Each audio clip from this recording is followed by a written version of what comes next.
सातत्याने सांगत आलेला की मोदी शहा यांच्याशी आम्हाला काही घेणं देणं नाही, खरंच घेणं देणं नाही.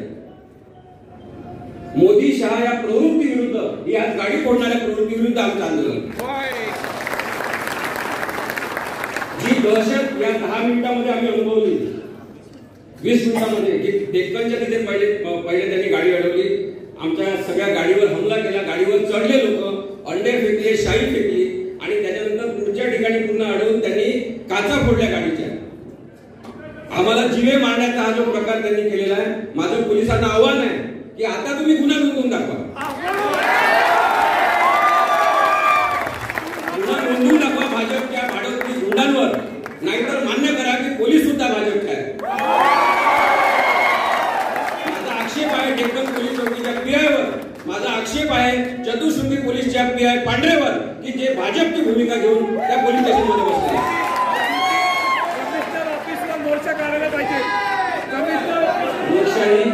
लोकशाही ज्या पद्धतीने रसाळाला घालवण्याचा प्रयत्न लोक करत आहेत.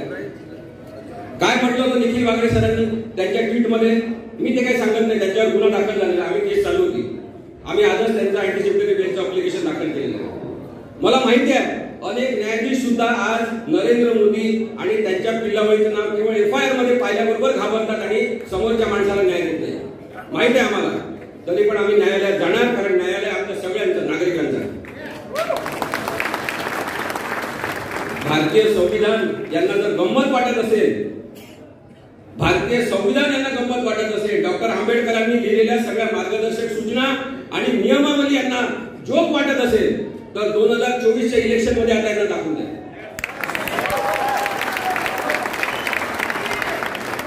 आम्ही हे पण सांगतो की आम्हाला काँग्रेस मुक्त भारत ही घोषणा हिंसक वाटते, आम्हाला नको आहे. काँग्रेस मुक्त भारत ही घोषणा अत्यंत वाईट आहे जी नरेंद्र मोदींनी केली होती. काँग्रेस मुक्त भारत ही घोषणा करताना त्यांचा उद्देशच आहे की विरोधी पक्ष मुक्त संसद यांना पाहिजे, विरोधी आवाज यांना नको आहे. आमचं म्हणणं आहे की इथे राष्ट्रवादी काँग्रेस ओरिजिनल असलं पाहिजे, शिवसेना पक्ष ओरिजिनल असलं पाहिजे, इथे काँग्रेस सुद्धा असलं पाहिजे, इथे भाजप सुद्धा असलं पाहिजे. आम्ही त्याच्यासाठी पण भांडू.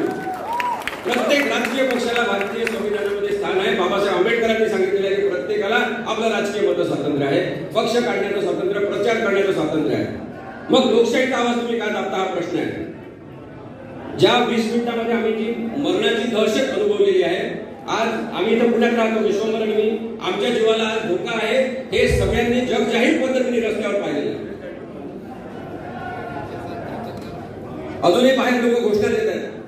कशासाठी, कोणी तुम्हाला भडकवलेलं आहे? दिशाभूल झालेले सगळे बाहेरचे लोक आहेत, त्यांना सुद्धा आम्ही माफ करायला आहे. माझं स्पष्ट मत आहे की निखिल वागरे सरांनी जे काही मत व्यक्त केलेलं आहे त्यांना ते मांडण्याचा हक्क आहे. प्रश्न इथे निखिल वागरे सरांच्या ट्विटचा नव्हता.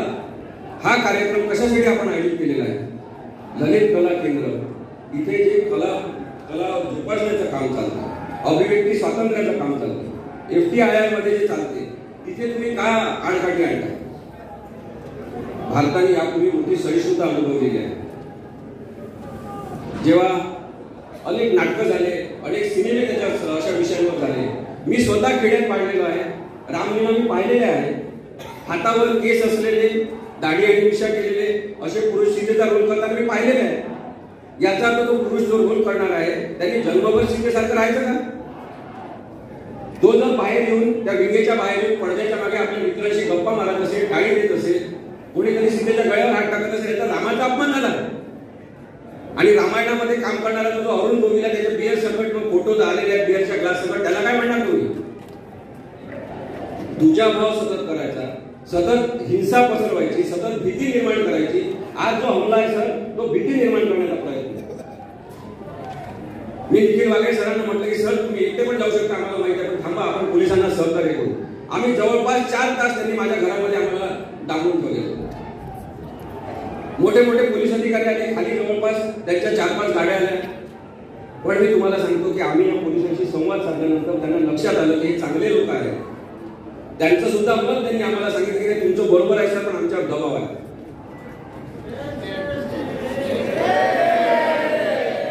4 तास आम्ही यांना सहकार्य केलं. मग त्यांनी शेवटी मला असं सांगितलं की निखिल वागरे सरांना आता घेऊनच जाऊ नका, आता जाऊ द्या, कार्यक्रम संपून टाका.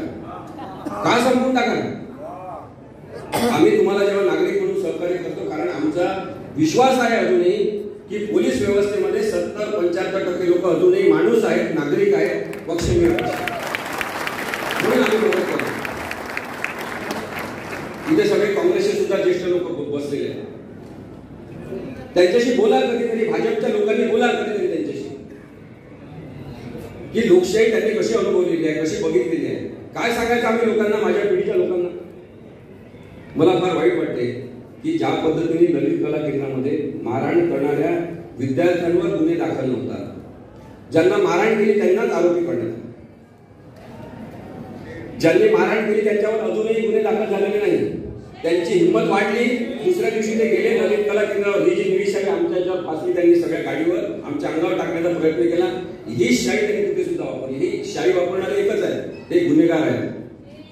त्यांनी ललित कला केंद्रावर शाई उधळली, त्यांनी तिथे मोडतोड केली, फर्निचरची तोडफोड केली, कारण यांना अभिव्यक्तीच मान्य नाही. आणि म्हणून हा लढा जास्त गंभीर आहे. सगळ्या राजकीय पक्षाच्या लोकांनी खरं तर विचार केला पाहिजे की गुंडांची गरज का पडते. भाजपने विचार केला पाहिजे की एवढी मोठी सत्ता असूनही त्यांना गुंडांची गरज का पडते. गुंडायुक्त राजकारण जे भाजपने केलेलं आहे, प्रत्येक राजकीय या पक्षांनी काही ना काही गुंडागर्दी करण्याचा प्रयत्न केला, पण आज जी झुंडशाही आणि गुंडशाही भाजपने आणलेली आहे तसं आम्ही कधीही अनुभवलं नाही. निखिल वागळे सर इथे बसले आहेत म्हणून मी मुद्दाम सांगतो की जेव्हा मी वकिली सुरू केली त्याच्यानंतर त्यांनी आम्हाला चॅनलवर बोलवणं सुरू केलं, विश्वंभरला पण बोलवणं सुरू केलं. इथे बसलेल्या अनेकांना त्यांनी संधी दिली की तुम्ही या तुमचं म्हणणं सांगा. तेव्हा दर्जेदार चर्चा यांनी केली. त्यांच्या पण लोकांना बोलवलं, विरुद्ध मतं सुद्धा घेतले. तेव्हा आम्ही मतं मांडत होतो काँग्रेस विरुद्ध, राष्ट्रवादी विरुद्ध. इथे बसलेले अभय छाजेड सर आहेत, रमेश बागवे सर आहेत, दादा आहेत, दंगेकर साहेब आहेत. कोणालाही तुम्ही विचारा, आम्ही अत्यंत तिखट शब्दात, अत्यंत टोकदार शब्दात राष्ट्रवादी काँग्रेस यांच्या सगळ्या धोरणांबद्दल आम्ही टीका करत आलेलो आहे. पण यांनी कधी आम्हाला धमकी दिली, यांनी कधी आम्हाला म्हटलं नाही की घरातून बाहेर निघून टाका. प्रश्न हा आहे की त्यांना लोकशाही कळते आणि भाजपच्या लोकांना लोकशाही कळतच नाही. रामाला बोलायचं नाही, ठीक आहे, रामाचं नाव आम्ही घेणार नाही, पण राम आमच्या श्वासात असेल तर आम्ही काय करायचं. मी विनोबा भावेंना पाळतो, विनोबा भावेंना फॉलो करतो. तुम्ही वाचा सगळेजण. श्वासासोबत राम म्हणायचं आणि श्वास सोडताना हरी म्हणायचं, हे तत्व विनोबा भावेंनी दिलं. राम हरी, आम्ही म्हणणार राम हरी. तुमचा राम असा हिंसक असेल तर तो नथुरामचा राम तुमच्या जवळ ठेवा.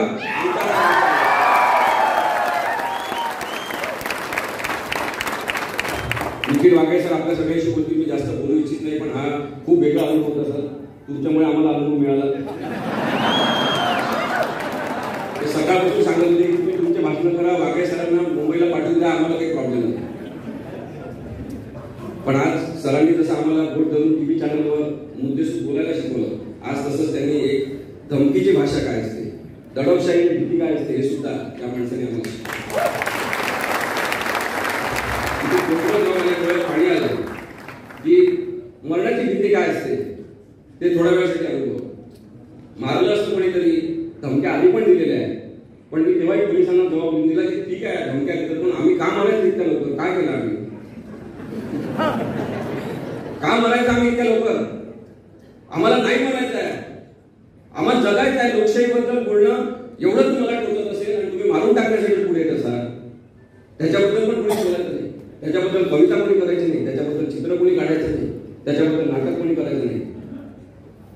मोदी आहे तो मुमकिन आहे.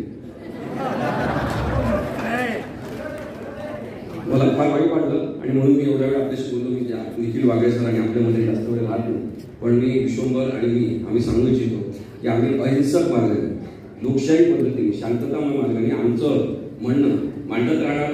महाराष्ट्रामध्ये या पूर्ण महिन्याभराचे कार्यक्रम ठरलेले आहेत. सोलापूरला कार्यक्रम आहे, 11 तारखेला सोलापूरला कार्यक्रम आहे, चंद्रपूर गडचिरोलीला कार्यक्रम आहे 23 आणि 24ला. आमच्या 50 सभा झालेल्या, आता अजून 50 सभा होईल. लोकशाहीबद्दल जाहीरपणे बोलण्याचं शपथ आम्ही करू. महाराष्ट्र धर्म आपला आहे की भाजपला 2024 मध्ये महाराष्ट्रातून तरी हाकलून लावायचं. ती सून झालेली आहे भाजपवर. मी तिथे पाहत होतो दीपक मानकर साहेबांचा मुलगा, दीपक मानकरचा मुलगा होता ना, गाडीवर चढला होता. मला आश्चर्य वाटलं रे, काँग्रेसच्या संस्कृतीमध्ये वाढलेला आहे.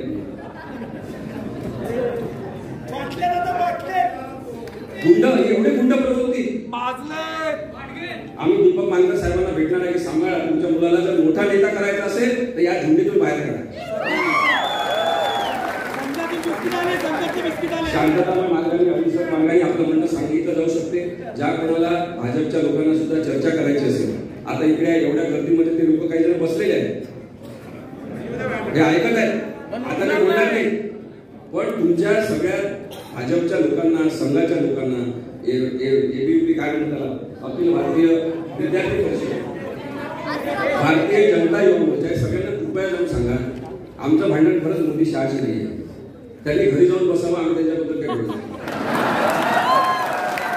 पण तुम्ही आज जो दाबण्याचा प्रयत्न केलेला आहे, आम्ही आता अजून जास्त उसळीने सुंदरला विश्वभरला हात लावायचा प्रयत्न केला, कारण तो एकटा सभेला गेला होता. त्याच्यानंतर आम्ही तिघांनी सभा घेतली आणि पूर्ण श्रीनगर शहर तिथे लोटलो. आज या निमित्त मी आपल्याला विनंती करू इच्छितो, दादा आपण सगळ्यांना, अभय छाजेडच्या सगळ्यांना, की पुण्यामध्ये मोकळ्या मैदानामध्ये निर्भय बनवची एक मोठी भाषा